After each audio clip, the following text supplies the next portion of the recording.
저는 서울에 살고 있는 28살 여성입니다. 평소 엄마가 사연을 많이 보시고 옆에서 가끔 보던 게 전부였는데요. 세상 사람들이 정말 이런 많은 사연을 가지고 사는구나, 진짜일까 생각했는데 그 일이 저한테도 일어났지 뭐예요. 저는 아직도 그 일을 생각하면 어떻게 그렇게까지 할 수 있을까 생각이 드는데요. 부모님은 지나간 일을 굳이 떠올려봤자 좋을 것 없다고 하세요. 그저 서로 조심하고 또 조심하면 된다고 말씀하시거든요. 어떻게 보면 인생에 대한 쓴 경험이라고, 인생 공부라고 좋게 생각하고 있습니다. 하지만 곱씹어보면 괘씸한 일이었기에 쉽사리 잊히지 않아요. 제가 결혼은 미친 짓이라고 생각하게 된 계기에 대해 말씀드리고 싶어서 이렇게 글을 적게 됐네요. 불과 2년 전에 일어났던 일이거든요. 저에겐 위로 3명의 오빠가 있습니다. 큰 오빠와는 15살, 둘째 오빠는 14살, 셋째 오빠와는 8살 차이가 나고요. 딸이 귀했던 저희 집은 제가 늦둥이로 태어나자 너나 할 것 없이 금지옥엽처럼 아끼면서 키우셨어요. 하지만 아들만 키우셨던 부모님은 저도 예외는 없다고 하셨습니다. 여자의 몸으로 세상을 살아가려면 혹독하게 자라봐야 한다며 엄하게 훈육을 하셨거든요. 여자라서 남자라서가 아니라 스스로 무언가를 해낼 수 있는 자신감을 심어주기 위해 노력하셨어요. 돈의 소중함을 알기 위해 용돈 기입장은 물론이고요. 한 달에 10만 원을 용돈으로 주셨는데 모자란 돈에 대해서는 각자 알아서 해야 한다는 룰이 있었습니다. 결국 내가 필요에 의해 생긴 부분은 어떤 방식을 사용해도 상관없으니 아르바이트를 하던 대회에 나가 상금을 타던 극복해 나가보라고 하셨죠. 가격이 조금 나가는 전자기기를 산다거나 휴대폰을 바꾸거나 할 때에는 그 물건이 왜 필요한지 조목조목 따져 엄마 아빠가 들었을 때 납득이 가야 허용이 됐고요. 어떻게 보면 너무 짠순이 기질로 키운 거 아니냐 하시는 분들도 있으시겠지만 제가 바라본 부모님은 자식들에겐 한없이 다정다감한 분들이셨어요. 공무원이셨던 부모님은 얼마 전에 정년퇴직을 하셨습니다. 집 근처 학교 앞에서 작은 분식집을 차리셔서 제2의 인생을 보내고 계세요. 자식들에게 먹인다는 마음으로 직접 새벽장을 봐오셔서 음식을 하십니다. 메뉴가 떡볶이, 순대, 튀김, 어묵 이렇게 4가지로 단출하지만 나름 동네에서 유명한 맛집이랍니다. 깔끔하고 똑부러지는 엄마의 성격에 결혼 초부터 알뜰살뜰 재테크 주식 투자를 많이 하셨대요. 운 좋게 수익률이 좋아져 여유 자금이 생기셨고 분식집을 차린 건물을 사들이기까지 했죠. 연금과 월세를 받으며 분식집을 운영하며 행복한 노후를 보내고 계십니다. 아무쪼록 전 유복한 가정환경에서 아낌없는 지원을 받으며 자랐습니다. 오빠들과 나이 차이가 많이 나는데 제가 중학생 시절 큰오빠와 작은오빠가 결혼을 했어요. 부모님 두 분 다 공무원 출신이시라 어떻게 보면 딱딱한 분위기일 수도 있겠다 싶은데 제가 아는 부모님은 엄격하셔도 사람들에겐 한없이 다정하신 분들이었습니다. 그래서 오빠들이 결혼하고 새언니들이 생겨도 고부 갈등, 집안 싸움 같은 건 당연히 없을 줄 알았어요. 워낙 부모님은 자신들보다는 타인에게 맞춰주시는 타입이고요. 더군다나 좋은 게 좋은 거라고 싸움을 굳이 만드신 분들이 아니었기 때문이죠. 큰오빠와 작은오빠가 6개월 정도 차이로 결혼을 했고 저에게는 2명의 새언니가 생겼죠. 새로운 가족이 생기는 것은 너무 설레는 일인 것 같습니다. 저는 언니들에게 친근하게 대하려고 노력했어요. 나이가 어렸기에 어른에게 먼저 다가간다는 건 사실 조금 어려웠거든요. 큰 새언니는 외동딸이었는데 질투가 심하고 본인의 주장이 강한 사람이었어요. 그래서 처음에 다가가기 조금 어려웠는데 아니나 다를까 엄마와 크고 작은 트러블이 생겼더랬죠. 제가 결혼에 대해 좋지 않게 생각하게 된 계기가 바로 큰 새언니 때문이기도 하고요. 반대로 작은 새언니는 성격이 털털 그 자체였습니다. 소심한 성격의 오빠와는 정반대의 성격을 가진 언니였죠. 어떻게 오빠와 결혼했나 싶을 정도로 언니는 담아두는 성격도 아니었고요. 할 말도 오목조목 기분 나쁘지 않게 잘 이야기하는 타입이었어요. 두 사람을 비교하면 안 되지만 결혼 시작부터 두 사람을 비교할 수밖에 없는 일들이 있었거든요. 큰오빠가 결혼식을 하고 신혼여행을 다녀와서 저희 집에 인사를 하러 온 날이었습니다. 저녁 식사를 먹고 술 한잔을 하며 여러 이야기를 나누게 됐죠. 앞으로 모녀지간 부녀지간처럼 잘 지내보자는 엄마의 말에 큰 새언니는 정색을 하더라고요. 어머니, 어떻게 며느리가 시집와서 시어머니랑 모녀지간이 돼요? 그건 말도 안 되는 일이라고 생각해요. 왜 말이 안 돼? 요즘 세상에 다들 고부 갈등이 많다고 하지만 우리가 앞으로 잘 지내면 될 일 아니니? 너무 나를 세우는 것 같구나, 아가. 가족은 피를 나눈 사람들끼리 가족이지 며느리는 결국 가족이 될 수는 없어요. 앞으로 며느리 그 이상으로 대하지 않으셨으면 좋겠어요. 딸 같은 며느리는 세상에 존재할 수 없다고 생각해요. 부모님은 새언니의 말에 기가 찼지만 더 이상 아무 말도 하지 않으셨어요. 저도 면전에 대고 그런 이야기를 대놓고 할 줄은 몰랐거든요. 저희가 시집살이를 시킨다는 것도 아니고 잘 지내보자는데 너무한 것 같았어요. 부모님과 오빠들 그리고 저는 벙쪄 있었습니다. 물론 큰 새언니는 저에게도 새언니 그 이상의 노릇을 바라지 말라며 엄포를 놓더군요. 기분이 상할 대로 상한 엄마는 그 뒤로 큰 며느님이라는 호칭으로 존대까지 해가며 명절에도 부르지도 않으셨고요.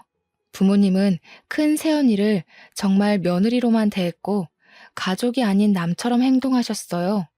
얼마 뒤 작은 오빠가 결혼한 뒤 허니문 베이비로 조카가 생겼습니다.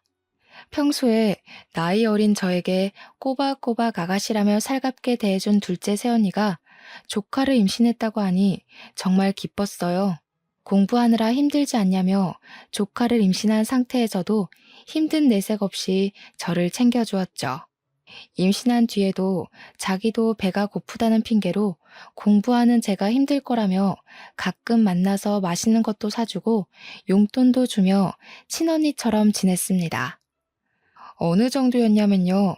제가 고민이 있거나 표정이 어두우면 눈치를 채고 먼저 대화를 건넸거든요.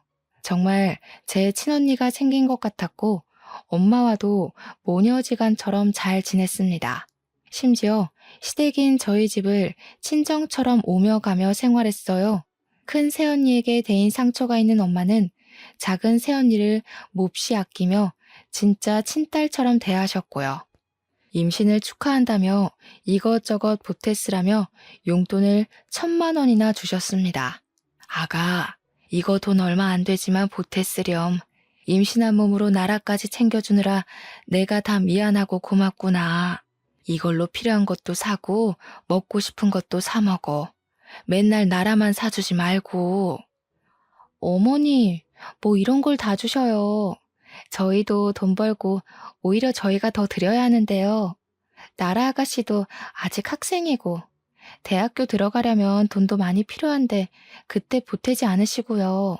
요즘 조리원 비용이 만만치 않은데 아이 낳고 보약도 지어먹고 하려면 이 돈도 모자라. 엄마가 준다 생각하고 넣어도. 그렇게 시간이 흘러 어여쁜 조카가 태어났습니다. 엄마는 10분 거리에 사는 작은 오빠네로 가서 밤낮으로 아이 케어를 도와주셨어요.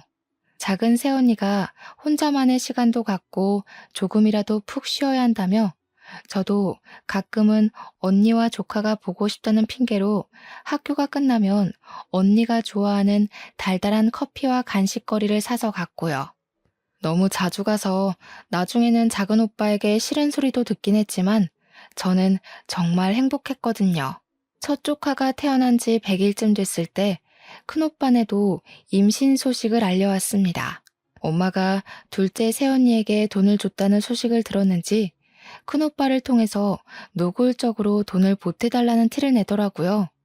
그렇게 안 입고 왔으면 본인이 직접 와서 이야기를 해야지 몸이 힘들다는 이유로 큰오빠만 보내서 대뜸 돈 달라고 하니 어린 저였어도 정말 당황스럽더라고요. 사실 큰오빠는 똑부러지는 성격이 아니었는데 약간 휘둘리기 좋은 성향이거든요. 큰 새언니가 얼마나 달달 볶아댔으면 큰오빠는 임신 소식을 알린다는 핑계로 오랜만에 집에 왔습니다. 분명 가면 뭐라도 말이 있을 테니 가봐라 했겠죠. 엄마, 둘째네도 조리원비 보태주셨다면서요? 저 이번에 이직하고 집사람도 직장 그만두고 돈이 조금 부족할 것 같아요. 저희한테 둘째네한테 해주신 것처럼 똑같이 지원해 주시면 안 돼요? 아이고, 이제 별의 별 꼴을 다 보는구나. 그런데 어쩐대요? 가족도 아닌 사람한테 그렇게 큰 돈을 어떻게 보태줄 수 있을까? 차용증이라도 쓰고 가면 내 얼마든지 주마. 그래도 엄마 맏며느리인데 너무 차별하시는 거 아니에요? 제가 집사람 보기가 민망해요. 아이고, 그렇게 민망해? 나는 온 가족들 앞에서 남처럼 대해달라는 큰 며느님 말씀대로 그렇게 해준 것뿐인데 차용증 쓰고 가져가라고 큰 며느님께 전해주시고 이제 그만 가봐. 빈정이 상했는지 큰 새언니는 몇 통 하지도 않던 연락을 거의 끊다시피 하더군요. 시간이 흘러 둘째 조카가 태어나 집안에는 아기 울음소리가 끊기질 않았어요. 하지만 둘째 조카가 태어났음에도 불구하고 엄마는 큰오빠 아기를 안부 정도로만 물을 뿐이었습니다. 가끔 메시지로 사진을 받아보는 정도였고요. 아이가 태어났는데도 자신에게 발걸음도 하지 않자 큰 새언니는 그게 기분이 상했나 봐요. 3, 7일이 지나고 나서야 아이를 데리고 집에 왔는데 저희 부모님 앞에서 엉엉 울더라고요. 어머니, 정말 너무하신 거 아니에요? 왜 저희만 가족으로서 인정을 안 해주세요? 그리고 왜 저희만 외톨이로 만드세요? 아기가 태어났는데 누구는 용돈도 주시고 애도 봐주시고 차별이 해도 해도 심하잖아요. 정말 너무하세요. 큰 며느님아, 당신이 며느리는 가족이 될 수 없다면서요? 저는 남처럼 대해달라길래 진짜 그렇게 대한 것뿐인데요. 어떤 게 서운한 건지 나는 이해를 못하겠습니다만. 그래도 이건 너무하시잖아요. 누구는 1,000만 원, 누구는 무일푼. 이 아이가 저만 낳은 자식인가요? 다은 씨 아이기도 하고 어머님 손주인데 어쩜 그러세요? 진짜 손주들인 것도 모르고 치맥기 있으신 거 아니에요? 큰 새언니는 본인이 했던 말을 다시 주워 담을 수 없다는 걸 알았는지 꿀먹은 벙어리가 된 채로 식은땀을 흘리며 눈만 껌뻑껌뻑 할 뿐이었죠. 엄마는 뭐 이런 경우가 다 있냐며 사과할 필요도 없으니 돌아가라고 언니를 쫓아내듯이 집으로 보냈습니다. 그 뒤로 반성할 줄 알았지만 큰 새언니는 더 도끼를 품었는지 연락을 거의 끊다시피 하더군요. 가끔 큰오빠가 보내주는 아기 사진 몇 장이 소식의 전부였거든요. 그렇게 시간이 조금 흐르고 조카들도 어느 정도 자랐을 무렵이었습니다. 저는 고등학교를 졸업하고 대학에는 가지 않고 바로 반도체 공장에 취직을 하게 됐어요. 이름을 대면 알만한 회사였고 인생에 있어서 대학은 별 의미가 없는 것 같았거든요. 대학 공부를 하는 것도 좋지만 그동안 오빠들과 부모님의 그늘 안에서만 사는 것 같았어요. 그래서 혼자 스스로 독립도 하고 돈을 벌고 싶은 마음이 컸죠. 고등학교 졸업과 동시에 취직을 하며 6년 동안 돈을 알뜰살뜰 잘 저축했습니다. 공장 기숙사에서 생활하며 숙식 문제를 해결할 수 있어서 절약을 할 수 있는 환경이었거든요. 그 결과 결혼 자금 정도로는 손색이 없을 정도의 1억이라는 자금을 만들 수 있게 됐죠. 어느 날 거의 연락을 주고받지 않던 큰 새언니가 남자를 소개해주겠다고 연락을 해오는 게 아니겠어요. 어른이 해주는 소개고 쉽사리 거절을 하지 못했던 저는 알겠다고 대답했어요. 며칠 뒤 소개팅 날 잔뜩 힘을 주고 약속 장소에 나갔어요. 아마 이때 소개팅을 한 것이 제 인생의 가장 큰 실수가 아닐까 생각되네요. 아무튼 소개팅에서 만난 남자는 생각보다 준수하고 젠틀하게 생긴 외모였어요. 키도 크고 누가 봐도 좋아할 만한 훈남 스타일이었거든요. 저보다 5살이 많았는데 큰 새언니와는 대학 선후배 사이이고 고향에서 오랫동안 알고 지낸 동생이라고 했습니다. 현재는 강남에 있는 유명 로펌에서 근무하는 송무 직원이라고 했어요. 다정다감한 말투와 행동, 몸에 배어있는 매너까지 뭐 하나 흠잡을 곳 없는 사람이었습니다. 제가 대학을 안 나왔고 돈을 벌기 위해 바로 취직했다는 말까지 했는데도 사람마다 관점의 차이고 생각의 차이는 있길 마련이라며 무슨 상관이냐고 말하더군요. 어느 정도 자기 주장이 있고 사람을 생각할 줄 안다고 판단돼 호감이 생겼습니다. 그렇게 연락처를 주고받은 뒤 몇 번의 만남 끝에 연인 사이로 발전하게 되었죠. 큰 새언니에게 좋은 사람을 만나게 해줘서 고맙다며 연락을 했고 저희는 1년 정도의 연애를 한 뒤 자연스레 결혼 이야기가 나왔어요. 양가 인사를 드리고 강남에 있는 모 호텔 식당으로 상견례 약속을 잡았습니다. 상견례를 하는데 굳이 큰 새언니가 같이 오겠다고 하는 거 아니겠어요? 길을 눌러줘야 된다나 뭐라나. 심지어 첫째 오빠는 출장 가야 되는 날이라 안 오는데 자기는 꼭 가야겠다고 고집을 피우는 겁니다. 둘째 새언니는 아이도 있고 제가 부담될까봐 안 오겠다고 했고요. 엄마가 오빠들이 바빠서 못 가니 새언니라도 같이 가자며 말씀하셨어요. 같이 가서 나쁠 거 없다고요. 결국 부모님, 저, 큰 새언니가 상견례 장소에 같이 가기로 했죠. 떨리는 마음으로 부모님과 약속 장소로 갔고 저는 너무 긴장된 나머지 화장실을 다녀오겠다 말하고 잠시 자리를 비우게 됐습니다. 화장실에서 화장도 고치고 마음을 다잡고 나가려는데 누군가 저를 붙잡는 게 아니겠어요? 서빙을 하던 여직원이었는데 예비 남편의 이름을 말하며 어떻게 알게 된 사이냐고 물어보는 거예요. 생전 처음 보는 여자가 예비 남편에 대해서 이야기하니 조금 당황스러웠죠. 저는 곧 결혼할 사이라고 얼떨결에 대답했고요. 여직원은 저에게 혹시 소개해준 사람이 김지연이냐며 큰 새언니의 이름을 말하는 게 아니겠어요? 제가 새언니는 어떻게 하냐고 무슨 소리냐며 되묻자 그 여자는 오해하지 말고 들으라고 하더니 차근차근 말을 해주었습니다. 사실은 저 이도훈 사장님 가게에서 일하던 종업원이에요. 제가 사정이 어려웠는데 사장님이 도와주신 덕에 그 술집에 취직하게 됐거든요.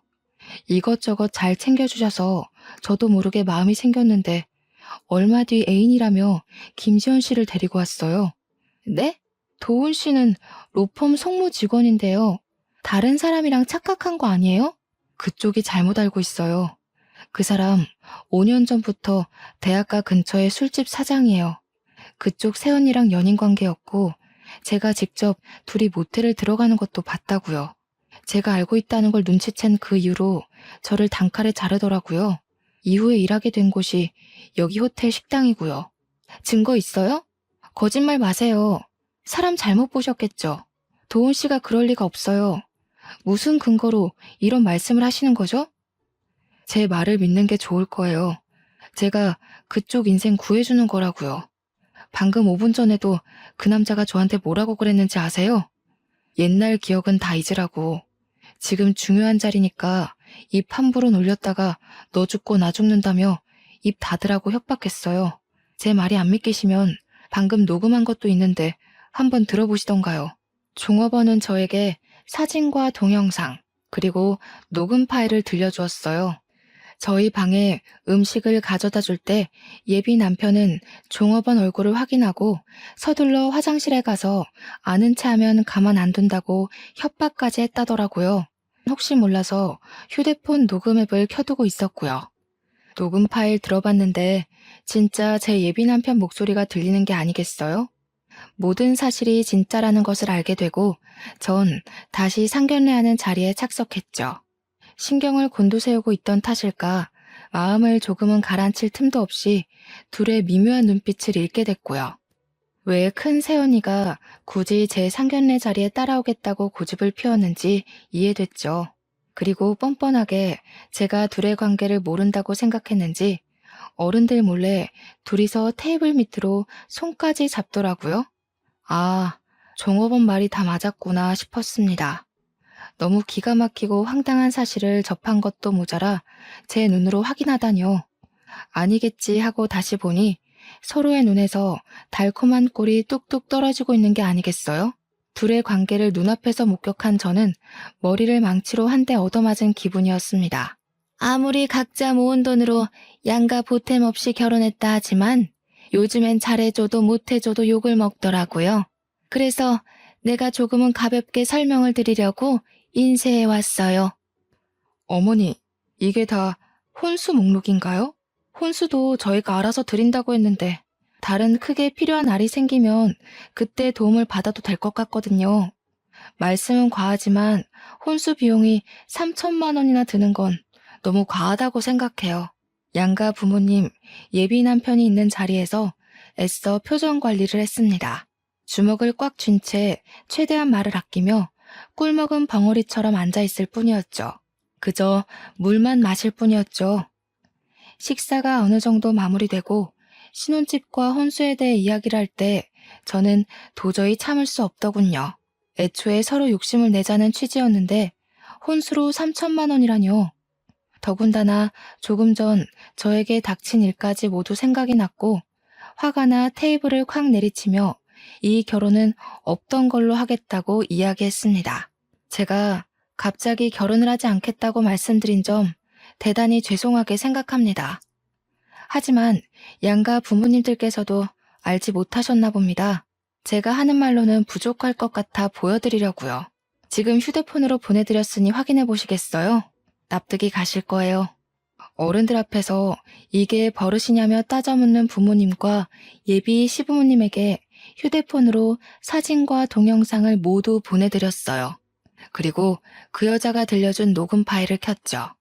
그것들을 듣고 보는 어른들의 표정이 점점 어두워지기 시작했습니다. 그리고 어떻게든 빠져나가려 땀을 삐질삐질 흘리는 예비 신랑과 큰 새언니의 표정이 가관이더군요. 큰아가 아니냐며 헛웃음을 치는 아빠와 그리고 무언가 잘못되었다는 듯한 표정으로 예비 남편을 바라보는 예비 시부모님들까지. 이게 다 사실이니? 누가 누구를 만나고 뭘 어찌해? 여기에 나오는 사람 이 여자, 아가, 아니 큰 며느님 맞아? 이게 다 뭐니? 자네, 이게 다 뭔가? 설명을 좀 해주게. 입이 있으면 설명을 해보란 말이야. 엄마가 보고 계신 그 사진, 동영상 속 주인공들이 다 여기 앉아있네? 말 안 해도 설명되시죠, 어머님, 아버님? 전 이 결혼 못합니다. 아니, 안 합니다. 결혼은 없던 걸로 하고 저 먼저 일어날게요. 아니, 사돈어른, 이건 무슨 오해가 있는 게 분명합니다. 일단 진정하시고 자리에 앉으시죠. 중요한 날인지라. 오해요? 이렇게 사진에 떡하니 두 사람이 있는데 오해요? 이걸 보고도 그런 말이 나옵니까? 이런 경우 없는. 얘 나라야. 일단 집에 가서 이야기하자. 큰 며느님, 내일 아름이 출장에서 돌아오거든 당장 집으로 오세요. 그렇게 상견례 자리는 파투가 나고 다음날 부모님은 큰오빠네 부부를 호출하셨습니다. 부모님은 어떻게 된 일인지 들을 이유도 없다고 하셨어요. 당장 둘이 이혼하던지 시댁과 연을 끊든지 하라고 말씀하셨죠. 도대체 어떻게 살아왔길래 다른 날도 아니고 상견례 자리에서 그딴 일이 생기냐며 엄마는 노발대발하셨고 서방님 될 사람이랑 불륜이 가당키나 하냐며 난리치셨어요. 영문을 모르던 큰오빠는 큰 새언니에게 무슨 일이 있었냐며 상황 설명을 해달라고 되묻기 바빴어요. 큰 새언니는 오히려 악다구니를 쓰며 부모님에게 대들더라고요. 어머니, 말이 나와서 그런데 제가 뭘 그렇게 잘못했어요? 저 가족으로 받아들이지도 않고 남처럼 대할 때는 언제시고 제가 부모가 없어서 무시하는 거 아니세요? 왜 사랑은 아가씨가 다 받아야 되는 건데요? 큰 며느님, 뭔가 단단히 착각하고 있나 본데 들어봐요. 결혼할 때부터 남처럼 대하라고 했던 게 누구죠? 남편이랑 자식 두고 시누이 남편 될 사람이랑 불륜이나 저지르는 게 자랑인가요? 네가 감히 내 아들이랑 딸한테 이런 짓을 하고도 사람 취급을 받길 바라니? 결혼했어도 이 사람 회사 때문에 집에 잘 들어오지도 않고 하면 출장에 회사 야근해. 그리고 저한테 사랑을 줘야지. 뭐만 하면 우리나라 우리 막내. 왜 제가 받아야 할 사랑을 다 아가씨가 독차지하는 건데요, 왜? 언니, 양심이 있으면 말을 그렇게 하시면 안 되죠. 그거 언니의 자격지심 아닌가요? 제가 어려서는 잘 몰랐지만 지금은 너무 기가 막힐 따름이네요. 이제껏 언니를 조금이라도 좋은 사람이라고 생각했던 제가 제일 잘못인 것 같네요. 뭐라고요? 그래요. 질투나서 그랬어요. 내가 받을 사랑 다시 가져오고 싶어서 복수하려 했다고요. 아름씨마저 그놈의 나라. 이 집에서 난 아무것도 아닌 게 너무 싫었어요. 알고 보니 이 사단이 난 건 큰 새언니가 가족들의 사랑을 독차지하고 싶어서 저에게 본인의 불륜 상대였던 고향 후배인 예비 남편을 소개해 준 거였어요. 결혼을 해서 출가 외인이 되면 저에게만 쏠리던 관심이 자기에게도 오지 않을까 하는 생각을 했었다는 겁니다. 말도 안 되는 이야기를 들으신 부모님은 충격을 받으셨죠. 부모님은 뒷목덜미를 잡으며 그저 한숨을 내쉴 뿐이셨어요.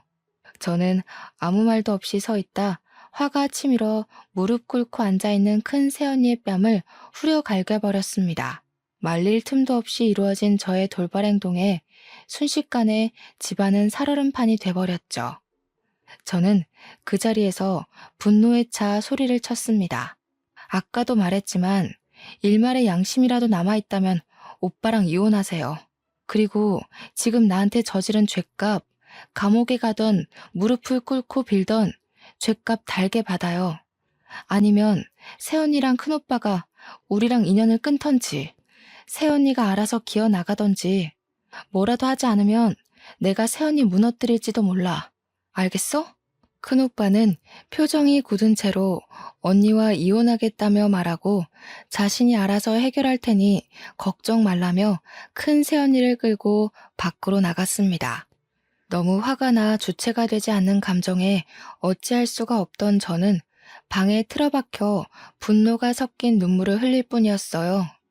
휴대폰을 꺼두고 모든 연락을 차단하자 그날 저녁 예비 남편이 집으로 찾아오더군요. 무릎을 꿇으며 빌며 미안하다고 사과를 하더라고요. 도훈 씨가 무슨 염치가 있어서 여기로 와? 인간도 아닌 저급한 새끼. 어떻게 사람의 탈을 쓰고 이 엄청난 일을 아무렇지 않게 할 수가 있는 거지? 도대체 어디서부터가 진실이고 거짓이야? 입이 있으면 말을 해보란 말이야. 무조건 미안하다. 나도 처음부터 그럴 생각은 없었어. 내가 순간 어떻게 됐었나 봐. 나라야, 한 번만 봐줄 수 없을까? 내가 다 설명할게. 나도 그 여자한테 노란한 거라고. 내 말 좀 믿어줘. 미친 거 아니야? 처음부터 작정하고 접근한 거였으면서 지금 이 순간에도 거짓말이 나오니? 너 로펌 송무직원 아니라며. 대학가에 있는 부어비어라는 술집, 그거 네 거라며. 속일 게 없어서 그런 걸로 날 속여? 나라야, 내가 다 설명할게. 정말 나 한 번만 믿어줄 수 없겠어? 나도 그 여자가 시키는 대로 한 거야. 정말 내가 후회할 짓을 했어. 우리 결혼 다시 생각해 줄 수 없을까?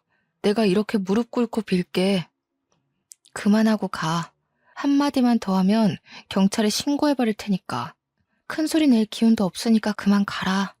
이제 도훈 씨랑 나 아무 사이도 아니야. 꺼져. 너 정말 이럴 거야?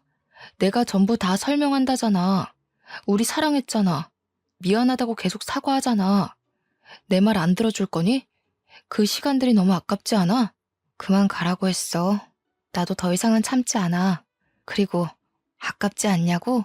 당신 같은 사람을 믿고 사랑을 한 내가 바보 천치다. 당장 내 눈앞에서 꺼져버리라고. 한바탕 소란이 일고 며칠의 시간이 흐른 뒤 저에게 등기우편 하나가 오더군요. 무엇인가 하고 보니 제 앞으로 고소장이 날라온 게 아니겠어요?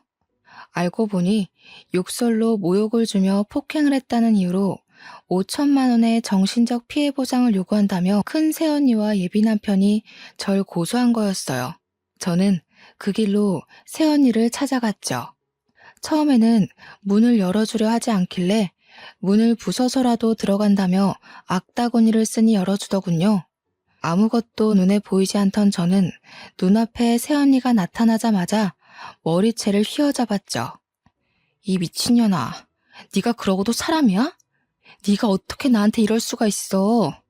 큰옷 지훈이 봐서라도 좋게 넘어가려 했는데 내가 너무 억울해서 안 되겠어. 오늘 너 죽고 나 죽자. 너 이거 안 놔? 막내라고 오냐오냐 해줬더니 어디까지 기어올라? 네가 내 머리채 잡고도 무사할 것 같아? 진짜 미친 건 너야. 어디 배운 게 없어서 사람 머리채를 잡아? 당장 놔! 결국 주민들의 신고로 경찰이 오고 파출소로 연행됐습니다. 파출소로 연행된 이후에도 저는 큰 새언니에게 욕을 퍼부었어요. 얼마 뒤 큰 오빠와 부모님, 그리고 예비 남편, 예비 시부모님이 오며 겨우 진정이 됐고요.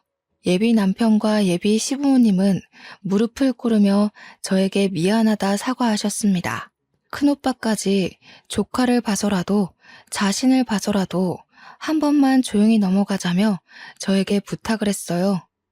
새언니는 아이 이야기가 나오자 그제야 조금 제정신이 들고 뒷감당을 할 자신이 없었는지 눈물바람으로 자신이 정말 미쳤었다며 미안하다고 빌기 시작했어요. 그 순간 해맑게 웃고 있는 조카의 얼굴이 아른거렸습니다. 어른들의 잘못인데 어린아이가 무슨 죄가 있어 이런 수모를 겪나 싶어 마음이 아팠어요. 저는 부모님과 겨우 집으로 돌아왔어요. 회사에는 사정을 이야기하고 한 달 정도의 휴가를 받았습니다. 사실 말이 한 달 휴가지 제 연차를 있는 대로 끌어모았고 병가를 더해 쉬는 거였죠. 그 한 달 동안 집에 틀어박히기도 하고 혼자 제주도로 여행을 다니기도 하며 생각 정리를 했어요. 작은 오빠 부부와 셋째 오빠는 저를 위로해주기 바빴어요. 둘째 새언니는 제가 혹시라도 안 좋은 생각이라도 할까 매일 전화해서 안부 묻기 바빴고요. 큰오빠는 저에게 연락할 염치도 없다며 그저 미안하다며 사과하는 장문의 문자를 남길 뿐이었죠. 사실 큰오빠는 새언니와 협의이혼으로 조용히 마무리하려 했습니다. 하지만 새언니가 이혼만은 안 된다며 계속 완강하게 버티고 또 버티는 게 아니겠어요?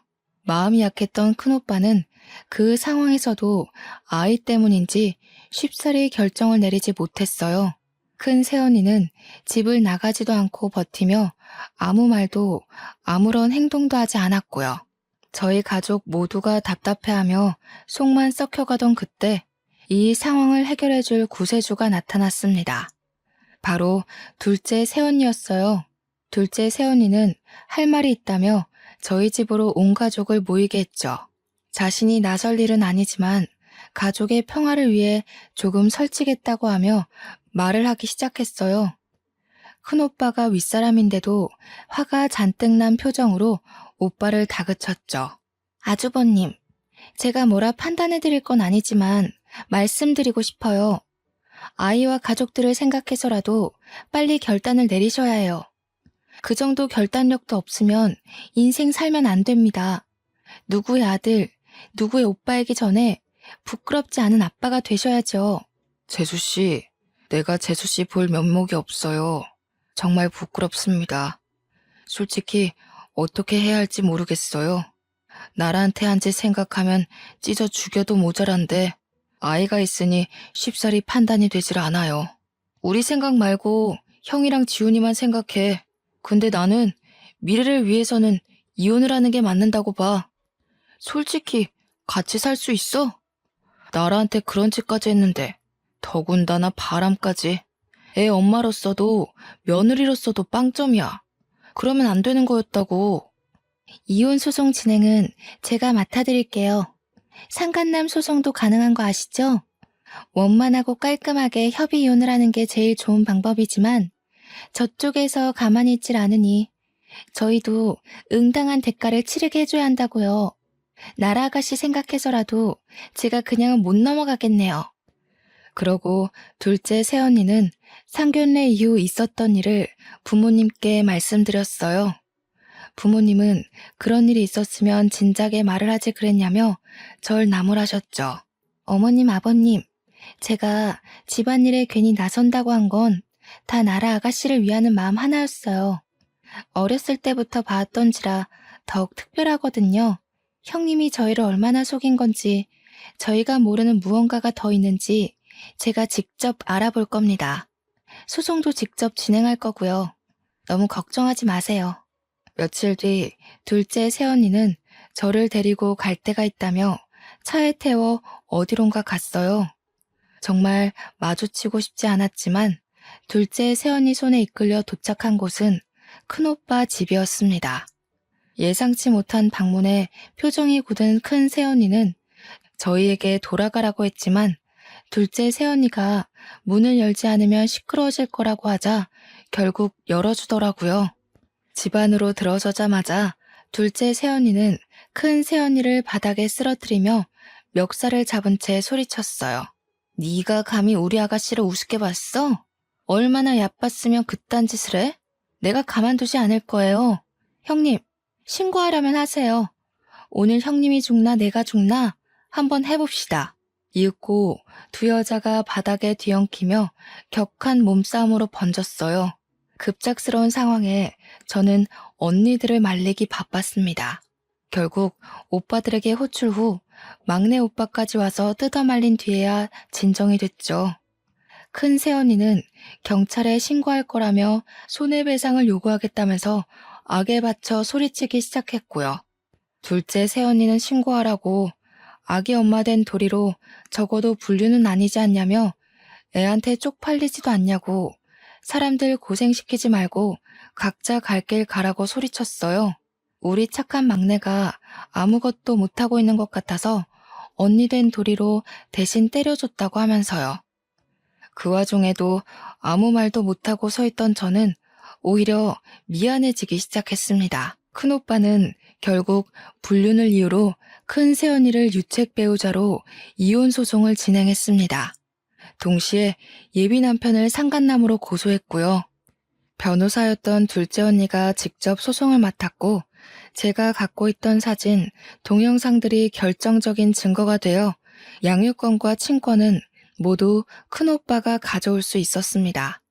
큰 새언니에게 양육할 의지가 보이지 않으며 그럴 환경이 아니라는 결과가 나왔거든요.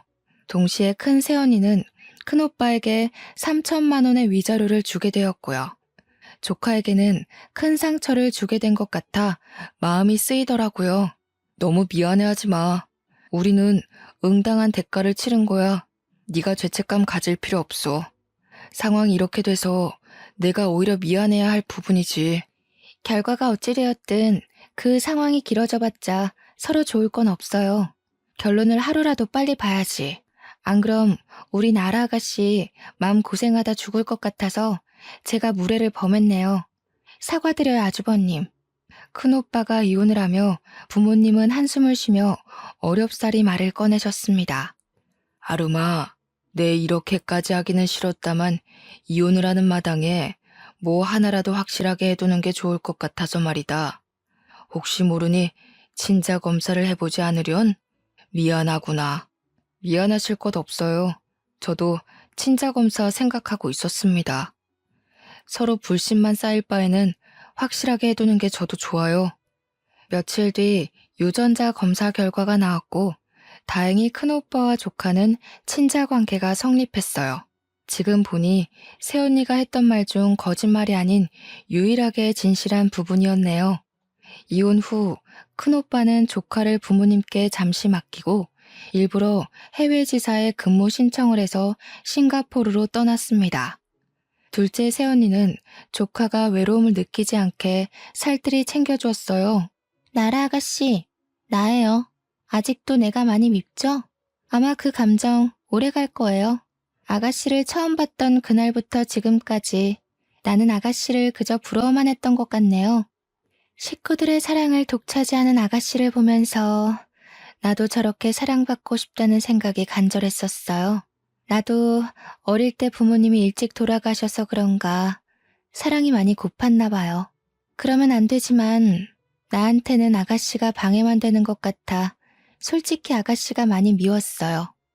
지금은 내가 잘못했다는 걸 깨닫고 물러나지만 굳이 아가씨에게 미안하다는 말은 하지 않을게요.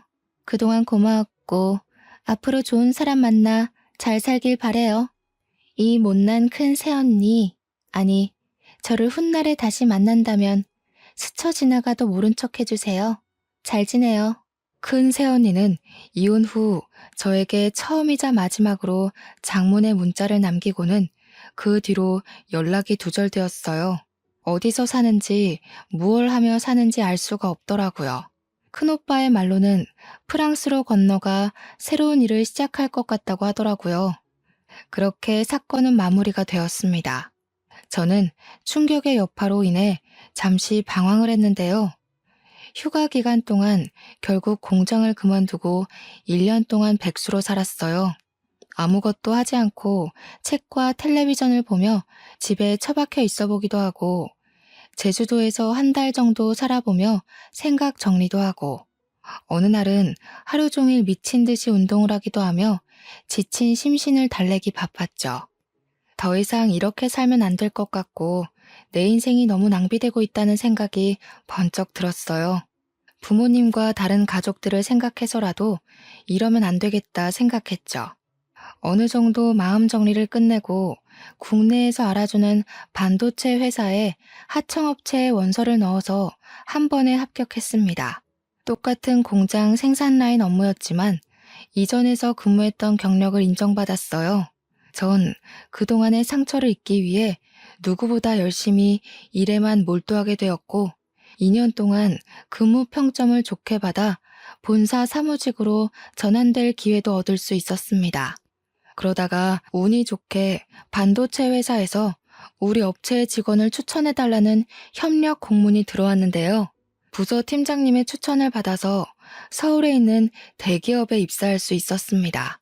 입사한 뒤에도 저는 맡은 프로젝트를 성공리에 마무리하여 진급도 빨랐어요. 상여금도 두둑이 받고 온전히 저로서 인정을 받아 가기 시작했죠. 입사한 지 2달 정도 되었을 무렵에는 이번 달 우리 회사 우수사원으로 선정되어 표창장까지 받았고요.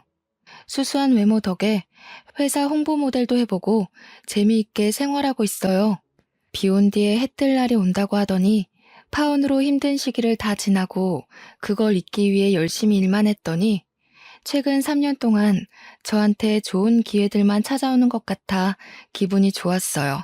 마치 고생했으니 앞으로 꽃길만 걸어라 하는 보답의 느낌이랄까요? 시간이 지난 지금 결혼은 저에게 사치라는 결론을 내렸습니다. 마음이 맞는 좋은 사람이 나타나면 결혼을 얼마든지 생각해 볼 수 있겠지만요. 굳이 결혼을 해야 할까? 하는 생각이 들곤 해요. 가끔 부모님은 사람은 사람으로 잊어야 한다며 좋은 사람을 자꾸 소개해주겠다 하세요. 저는 매번 거절 중이고요. 부모님의 속은 약간 타들어가시겠지만 저를 이해해 주시지 않으실까요? 당분간은 제가 원하는 대로 즐기는 인생을 살아보려고 합니다. 막내 오빠도 이번 사태를 보며 자신도 결혼에 대한 생각이 사라졌다며 공감한다더라고요. 원하는 일이 있거나 평소 해보지 못했던 일을 하며 살라고 조언도 해주었고요. 저 혼자 벌어서 저 혼자 잘 먹고 잘 사는 것도 나쁘지 않다고 생각합니다. 사람은 사람으로 잊어야 한다는 말이 있죠. 저희 부모님도 요즘 들어 자주 하시는 말이지만 어느 정도 일리는 있는 것 같아요. 하지만 저는 이번 일로 결혼 말고도 사람에 대한 공포심도 생긴 것 같네요. 열심히 극복하며 현재 회사는 안정적으로 잘 다니고 있고요. 그림과 책에 관심이 생겨 동호회에도 가입하며 꾸준히 활동하고 있습니다. 저의 지친 마음을 안정과 여유를 찾아주는 좋은 취미라 생각해요.